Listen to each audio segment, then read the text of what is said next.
Hello, everyone. Welcome. We are talking about some top tips for documentation from my new book, Stress Free Documentation for Mental Health Therapists. So, if you don't know me for some reason, you have found yourself on this live.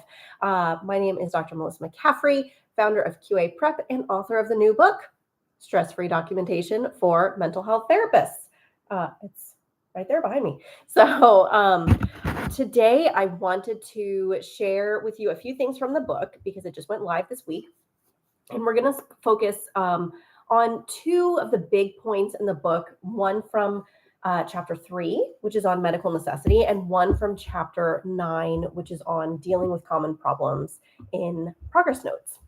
So, this is the book. It is wonderful. I also wanted to give you a note that if you have gotten the book from Amazon, there are a few printing issues, meaning that I have discovered that Amazon uses different publishing houses or different places to print the books, and they are not all created equal. And so, depending on where your book is printed, it may come with potentially some issues. So, if you get a book and it has some major issues, someone reached out and that happened, please do ask Amazon for a replacement, report the issue to them, and that way they will know the printing places that are causing some of these problems. So just as an example here, this is a sample I got, and you can see we have these nice edges to delineate which chapters have the templates, and it's really difficult to tell on that one. On here, it is extremely clear where those are. So if you get a well done book, it looks beautiful, and it's really easy to then flip to the template chapters. But a book like this, you can ask them to replace it and let them know that the book was damaged, it was misprinted, and you would like a replacement. So they will do that. I also want to let you know that the book is on sale right now, and that is not something that I actually have control over. So Amazon has decided to put the book on sale. So to those of you who paid full price, it was not that I was trying to manipulate anything.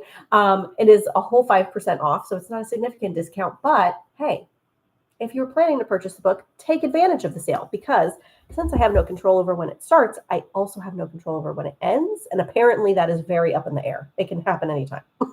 So the link is already below in the description here if you do want to check out the book on Amazon. And yes, there is an ebook version of the book as well. Thank you, Vanessa, for mentioning that.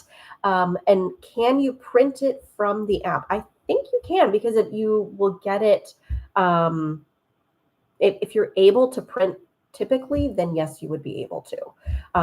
I will have to confirm that, but I'm pretty sure that you can. And if you buy the book, any of the templates that are in here, you get online access to those as well. So that doesn't matter regardless of what version you purchase. If it's the print version or the ebook, both of them send you to the same link so that you can log in and access all of the templates online. You do have to create an account and enter your email, because that way it helps me protect, my copyrighted information. And then also give you notices if things are updated, etc. But yeah, regardless of what version you purchase, you get access to those as well. All right, so I wanted to make sure we go over those things. That's done. I also wanted to just read off the dedication to you. So if you look in the beginning of the book here, I think it's really important for everyone to hear this message. This book is dedicated to every clinician who thought about leaving the profession because the paperwork was too long, asked for help from a supervisor, and didn't get the understanding, training, or support they needed, or worried they were a bad therapist because they couldn't manage documentation. It is not you. Struggling with documentation doesn't make you a bad therapist. Here's the book you needed.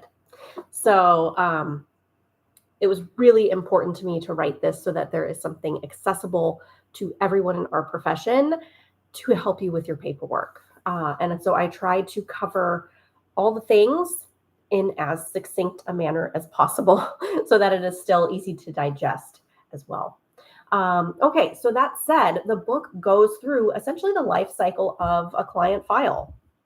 So we start with kind of the ethics and foundation of documentation, laws. What are the things that you need to consider as an overarching, rule for yourself or guideline for yourself? And then it goes into medical necessity, if you need to consider insurance, intake assessment, treatment planning, progress notes, and then ending treatment and coordinating care with other professionals.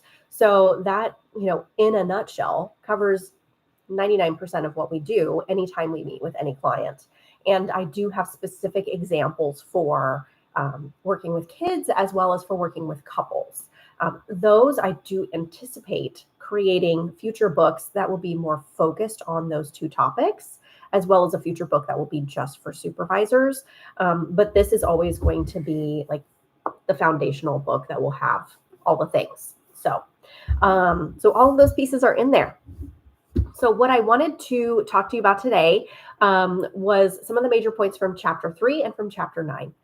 So chapter 3 covers medical necessity, and it is really important, even if you don't work with insurance, to still be aware of medical necessity, and especially as it relates to informed consent. So this is where I have it come up most frequently when people are asking me questions, is that they'll say something like, I don't work with insurance, but I do give my clients a super bill. How concerned about insurance requirements do I need to be? Obviously, if you work with insurance, you absolutely want to consider medical necessity and make sure that you feel comfortable documenting for that and make sure that's included throughout your documentation. But even if you don't, work with insurance directly, a lot of your clients are seeking reimbursement. And so if you want to offer that support, anytime you offer a super bill, as soon as that one step happens, that opens up your client's records to their insurance company. Now, they still have to consent to that request if their insurance company wanted to make an audit or something, but it begins that process of potentially making their records vulnerable to another entity, right? So if they never submit a super bill, never want to involve insurance at all, then that's not really a concern. But as soon as they ask you about that, really at that point, it's less of a medical necessity issue immediately, and more importantly, an informed consent issue first. So that is what I really emphasize a lot throughout both the intake assessment chapter and medical necessity, is that anytime questions come up about insurance, anytime you are struggling with insurance things, talk with your clients about that and let them know, okay, if you want a super bill, I can provide that for you. I'm happy to do that. And please know that anytime you choose to let insurance pay for your therapy, it then opens up the potential for them to request copies of your records, and they will use what's called medical necessity to determine whether or not they want to pay for services.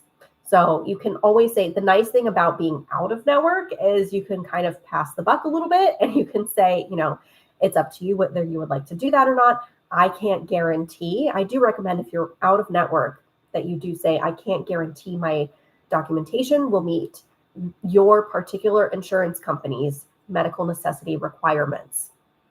So let them know that, because you don't want to have to worry about that.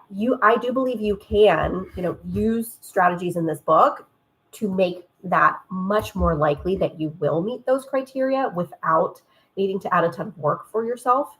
And if you're not contracted with the insurance company, make sure that everyone knows you are not guaranteeing that you will meet that particular insurance company's medical necessity criteria, because it's something you're choosing not to have to worry about. And it's extremely understandable. But that's something a lot of clients are not aware of, that if the other big thing that's a part of informed consent, and that I recommend you let anyone know, whether it's you contract with insurance or offer a super bill, is that you let everyone know, this means I will have to give you a mental health diagnosis, that insurance does not pay for therapy if you do not have a mental health diagnosis, for the most part. And so I will have to identify a mental health diagnosis, and that, and your insurance company will have that information. So a lot of people aren't aware of that, and that might influence their decision about whether or not they want to use their own insurance. So let people know that. And regardless of how we feel about those things as clinicians, I think it's very easy for us to then share our concerns about insurance companies and how they make these decisions and whether or not that is ethical or moral. Regardless of those things, we can have all of those feelings and still let our clients know about their options and make sure that they have the ability to use their own agency in that situation. So if they want to use their insurance and they are okay with that, that's their choice. And if that information makes them realize, oh, like, actually, I don't want a mental health diagnosis. Like, would you have to give me a mental health diagnosis if I didn't involve insurance at all? And most of us would say no. I have to identify, why you're here to see me and what problem we're working on, but I don't have to give you a diagnosis. And then, that might influence someone's decision on whether or not they seek reimbursement. So absolutely make sure that everyone who sees you, if you are giving them a diagnosis, that they know that, and that they know that that is a requirement for them having their services covered by any insurance company. So those are really the big points that I try to hit home. I would say the other big thing that comes up with insurance and medical necessity is around working with couples. I do have a whole other YouTube live on that topic specifically, so I'll link to that below in the description after this. But in a nutshell, know that insurance really only views treatment on an individual basis. And so if you are billing to an insurance company and doing couples work, it is still based on one individual, and that one person's mental health diagnosis, their challenges and impairments as a result of that diagnosis, and all of the treatment goals and treatment should be geared toward that individual's mental health diagnosis, symptoms, problems, and impairments related to that. And so it doesn't mean you can't do couples therapy with people who want to use their insurance. It does mean that it makes it a very different informed consent issue, and that it may impact how you keep records and how you talk with couples about how you keep records.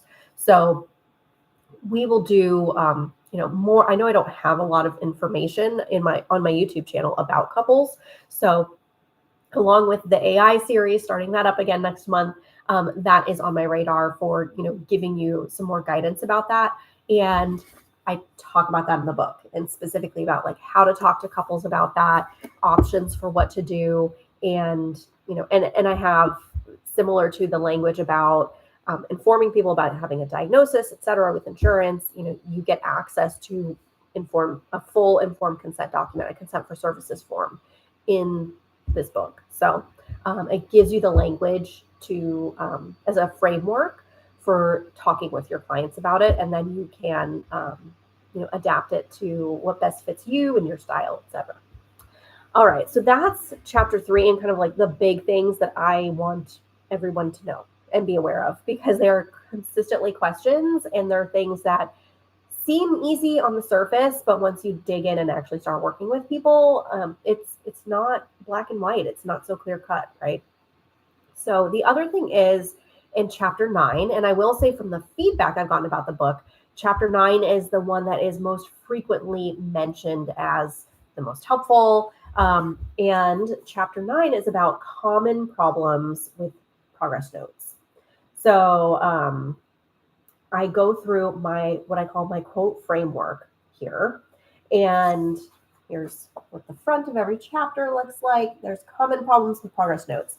And we have nice, quotes on sticky notes there to add some encouragement throughout the book. But here I use what I created maybe like 5 years ago now, called my quote framework, which means that when you are struggling with progress notes, when progress notes are taking a long time, when you are second guessing yourself, when you are feeling anxiety around them, when you are having questions about them, they're It's not often just a time management issue if you can't get your notes done or you're taking a long time on them. There are many potential reasons that people struggle with progress notes. So this framework, it identifies 5 potential reasons that someone might struggle with their progress notes as a way to, dig into, okay, once I identify why I'm struggling, now I can identify the solution. So I go through some, potential reasons, and then I also identify a solution and then some reflective questions for each one. And you may have more than one of those issues related to it as well. So for the quote framework, this is really helpful if you are the person struggling with progress notes, and if you are a supervisor, please reference this chapter and know what are the common things. Because again, it is not merely a matter of, oh, you're behind in your notes, we must need to work on your time management. It's let's look at what is actually going on. And once we identify that, then it can help you through problem solving. So the first is questioning yourself while you're completing documentation. So I call it the quote framework because it's just QUOTE and it stands for all of those. It's a nice little acronym. So questioning yourself while completing documentation, if you are sitting there and just constantly rewriting the same sentences over and again, if you are worried about who's going to be reading these notes, if you are, agonizing over the interventions that you're including in your progress notes, typically the solution there is actually training. So something like my book, something like buying some templates, which are included in the book, right? Having reference points, having starter phrases to use. All of these things help with questioning yourself less because you're kind of pre-determining, okay, here's the criteria that I'm going to use for progress notes. Here are the phrases I know that are good and approved and work well for me and meet, whatever criteria for my clients. And so now I'm kind of using this funnel to give myself this smaller list of things I can reference. And now I have a template and a guide I can work from. So that is what I recommend if that is one of your problems with progress notes.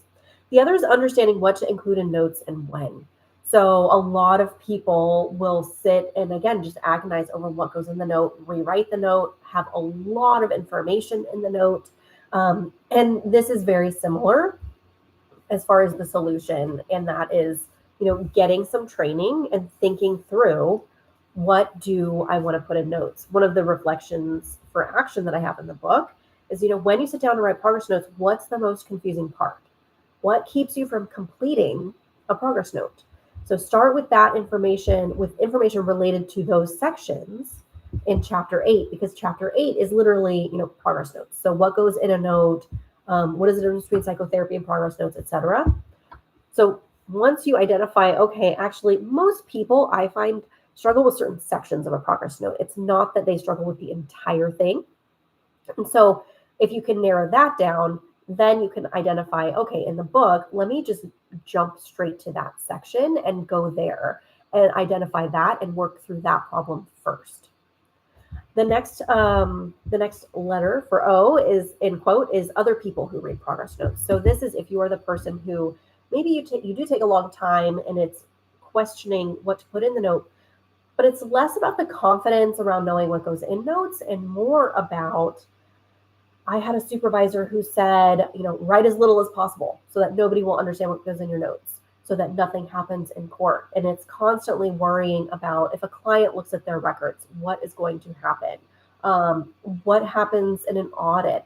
And other people are always the focus of the progress notes. So if that is you, I do go through in depth in this chapter about, what is the reality? If you have an audit or a records review, what's the reality of what happens? And often, just like we know working with people with anxiety, when you have the information and a better understanding of what will really happen in a situation that feels very mysterious and unknown and has not been experienced yet, that can relieve a lot of the anxiety. So I go through what happens in a subpoena or a court case. What would you do? What would you do if a client requested the records? How do you handle that? And I go through what are the common thoughts that come up in those different scenarios? And then what are those different actors or players in those scenarios thinking, and what is their motivation? What's the motivation for an auditor reading a note versus an attorney reading a note versus a client wanting to read their note? And when we look at those things, it really just having that information can relieve a lot of the anxiety around who else is reading notes. And ultimately, as a result of this, the biggest thing to remember is that in all of those scenarios, clients have the right to determine who reads their notes, and clients always have the right to access their notes. By and large, they always do. So if we can default to that and remember, let me just always assume that my client can access their records and could read this note. Regardless of whether or not you believe that to be good or true or best, that is the reality, is that most people can access their notes. And so let's assume that that could happen and write our notes in that way.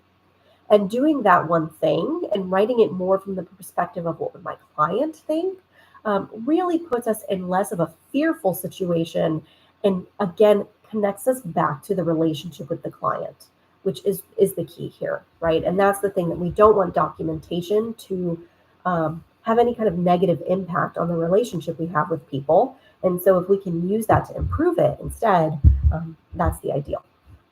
So that's O. Then for T, it is time management. So sometimes it's some of those things and time management as well, right? And one of the big things with time management, one of the first exercises I have most people do is time themselves writing progress notes. So do you know how long it takes you to write a progress note? Especially if progress notes are something you avoid and feel painful to you. Sometimes timing yourself and realizing that it only takes you 5 minutes is an intervention in itself, because you realize, oh, like I thought this was a horrible task that I needed, 15 minutes to do, and I constantly avoid it, but I actually only need 5. And so, literally sometimes that in itself is the intervention. And then people feel more comfortable and able to create a plan around it. For other people, it's, yep, my notes are taking me like 25 minutes each.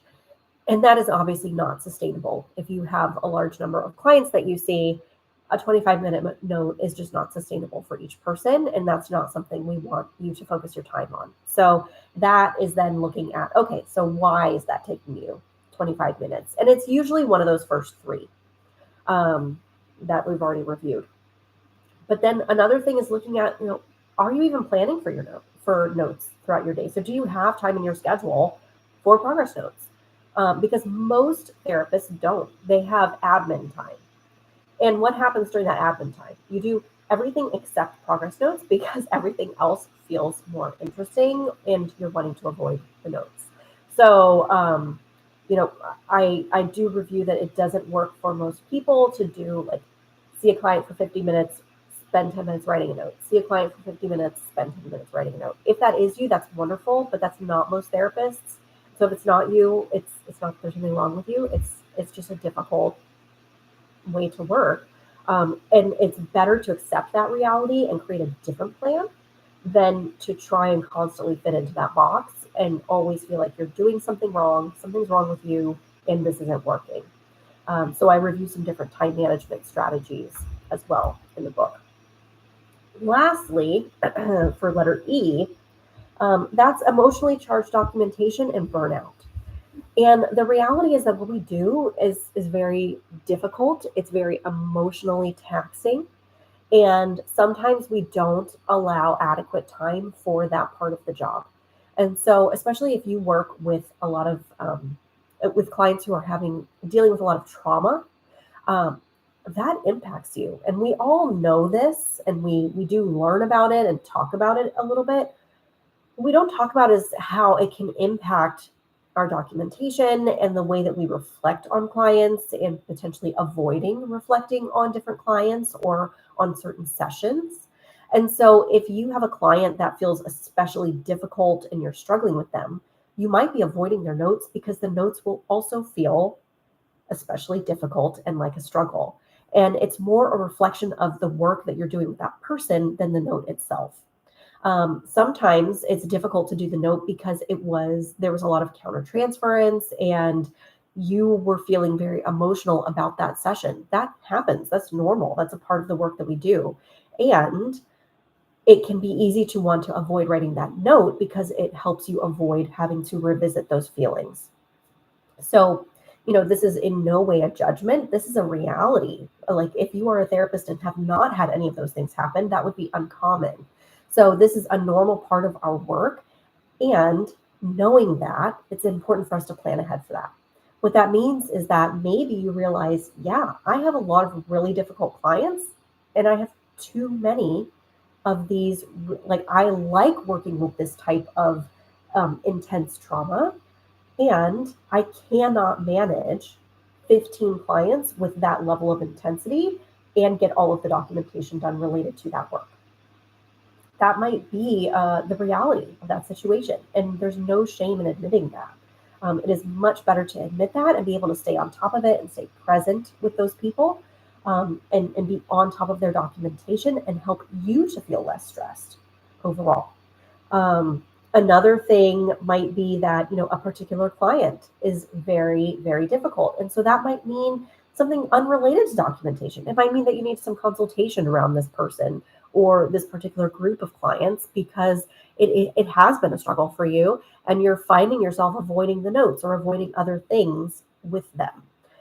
So there's a lot of, potential things here.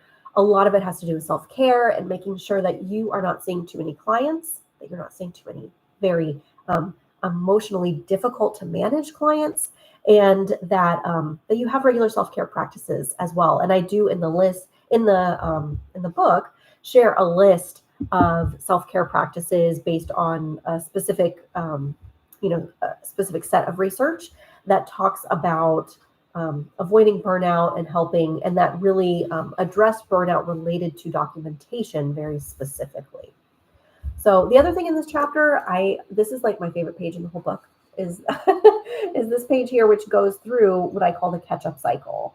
And that is that, often any of those 5 problems or reasons for struggling with progress notes lead to getting behind in progress notes. And so it creates what I call this catch-up cycle, where, often like this self-doubt then is leading to extended time on paperwork, which is then leading to dreading the paperwork, which then leads to avoiding the paperwork, which then leads to worrying excessively about the paperwork, which then creates more self-doubt. And it is this vicious cycle that continues. And that I find is often what is happening behind the scenes in people's minds when they are behind in their progress notes. So I walk you through how to manage that. And obviously, at qaprep.com, I have other resources there as well. There are other videos here talking about all these things. If you are behind in your paperwork, I have videos specifically on creating a catch-up plan and how to manage that if you want to start there. I do run a catch-up group that will not be live again until February. So if that's you and you want some help in the meantime, I would say you can grab the book. That's an affordable option. You can also check out those YouTube videos. Those are totally free, and see if you can start there. So that's all I have about the book. That was literally like covering maybe 10 pages of the whole book and it's 326 pages. So there's a lot of good stuff in here. It does not have to be read sequentially. You can open it up and you could just literally start with the progress notes chapters and start there and then get to the other things as you're able. And in chapter 1, I actually do walk you through a little quiz and looking at, okay, if you're struggling with this, start here, then move on to this next thing. If you are working in an agency, you might want to start here. If you're a supervisor, you might want to start here. So I try to give you some guidance in chapter 1 about how to use the book in the best way for you, knowing that this really applies to so many different people in different situations. So if you buy the book by Tuesday and submit your receipt online, and I have a link for that. I will actually don't have it here. I'll post it here. Then we are doing a bonus co-working session next Wednesday, October 30th, from 9 a.m. to 12 p.m. Pacific time, which is 12 to 3 p.m. Eastern. So anyone who has the book, the idea is that by Wednesday, hopefully you've gotten your book. because, Amazon Prime, and you can get it really fast, right? So hopefully you have your book and you're ready to implement some of the things. You know what your first step is. I'm going to spend the first half hour of that Wednesday meeting going through, okay, if using the formula in the book of, if this is your struggle, here's step one. Like, start here. This is what you want to do first. And then we're going to do some co-working, and we're actually going to, have that community support to get these things done and work through improving our paperwork together. And then we'll do some other Q&A at the end, because I do know that once you dig in and start doing this, even when you have the book and you have guidance and you have templates, and even when people have me in these groups and they have access to me, once you start digging in and making changes to your paperwork or tweaking your templates, questions come up. So we will do live Q&A at the beginning to help you work through that and feel really confident in getting the co-working done. And then at the end of the co-working as well, so that you can, problem solve any questions that have come up as you were working. So that's Wednesday, October 30th for anyone who has purchased the book. So make sure you grab your copy before then. It's on Amazon. The link is below. And I would love to see you there. And if you can't make it, that's okay. Get the book anyways and schedule a time to co-work with, one or two of your colleagues. Reach out to people, and I guarantee other people will enjoy having you take the initiative to make that happen, so that this is not something that sits on your shelf and that you thought could be a problem solver and doesn't become that, so that it's something that you actually take action on and then can use as a reference later on down the line as you need it after you've made these big changes. All right. So thank you all for being here and for your questions and excitement about the book. It's really exciting. Hopefully we will see you at the co-working session next Wednesday. And if not, we'll see you in a future YouTube Live. All right. Thanks for being here, and happy writing. Bye, everybody.